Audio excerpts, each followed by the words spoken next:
ಶಾಸಕರು ಅವ್ರ ಭಾಷೆ ಏನು ಅನ್ನೋದು ಗೊತ್ತಾಗ್ತಾ ಇಲ್ಲ. ಚಿಕ್ಕಬಳ್ಳಾಪುರ ಮುಂದಿನ ಪೀಳಿಗೆಗೆ ಯಾವ ರೀತಿ ಅವರು ಮೆಸೇಜ್ ಕೊಡ್ತಾ ಇದ್ದಾರೆ ಗೊತ್ತಿಲ್ಲ. ಈಗ ಅವ್ರ ಭಾಷೆಯಲ್ಲಿ ನಾವು ಮಾತಾಡಿದ್ರೆ ಅವ್ರಿಗೂ ನಮಗೂ ಏನು ವ್ಯತ್ಯಾಸ ಏನೈತೆ ಅಂತ ಗೊತ್ತಾಗ್ತಾ ಇಲ್ಲ. ಅವರು ತಂದೆ ತಾಯಿ ಬಗ್ಗೆ ಮಾತಾಡ್ತಾ ಇದ್ದಾರೆ. ಅವರು ತಂದೆ ತಾಯಿ ಇದ್ದಿದ್ದಕ್ಕೆಂತಾನೆ ಅವ್ರು ಭೂಮಿ ಮೇಲೆ ಬಂದಿದ್ದು. ನಮ್ಮ ನಾಯಕರು ತಂದೆ ತಾಯಿ ಬಗ್ಗೆ ಮಾತಾಡ್ತಾ ಇದ್ದಾರೆ. ಮುಂದಿನ ದಿನಗಳಲ್ಲಿ ನಾವು ಹೇಳ್ತಾ ಇದ್ದೀವಿ, ಈಗ ಅವ್ರಿಗೆ ಮನವಿ ಮಾಡ್ತಾ ಇದ್ದೀವಿ, ನಿಮ್ಮ ಭಾಷೆ ಬದಲಾಯಿಸ್ಕೊಬೇಕು. ಭಾಷೆ ಬದಲಾಯಿಸ್ಕೊಳ್ಳಿಲ್ಲ ಅಂದರೆ ನೀವು ಯಾವ ರೀತಿ ಭಾಷೆ ಬಳಸ್ತಾ ಇದ್ರೋ ಆ ಭಾಷೆ ನಾವು ಇನ್ನು ಬಳಸಬೇಕಾಗುತ್ತೆ. ಇದು ನೇರವಾಗಿ ನಿಮಗೆ ನಾವು ಫಸ್ಟ್ ಮನವಿ ಮಾಡ್ತಾ ಇದ್ದೀವಿ. ಏನಾದರೂ ಅದೇ ಭಾಷೆ ಬಳಸಿದ್ರೆ ನೆಕ್ಸ್ಟು ನಾವು ಎಚ್ಚರಿಕೆಯನ್ನು ಕೊಡಬೇಕಾಗ್ತೈತೆ. ನಮ್ಮ ನಾಯಕರು ಅವರ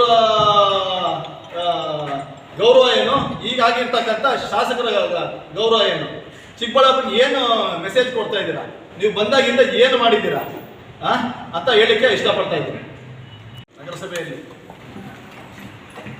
ಅಧ್ಯಕ್ಷರು ಮತ್ತು ಉಪಾಧ್ಯಕ್ಷರ ಚುನಾವಣೆ ನಡೆದಿದೆ. ನಮ್ಮ ನಾಯಕರ ಆಶೀರ್ವಾದ ಸಹಕಾರದಿಂದ ಇವತ್ತು ನಾನು ಮತ್ತು ನಮ್ಮ ಉಪಾಧ್ಯಕ್ಷರು ಬಹುಮತದಿಂದ ಇದಾಗಿದ್ದೀವಿ, ಆಯ್ಕೆಯಾಗಿದ್ದೀವಿ. ಅದು ನ್ಯಾಯಾಲಯದ ಅಧಿಕೃತ ಘೋಷಣೆ ಆಗಿದ ತಕ್ಷಣ ನಾವು ಅಧಿಕೃತವಾಗಿ ಅಧಿಕಾರವನ್ನು ಸ್ವೀಕಾರ ಮಾಡ್ತೀವಿ.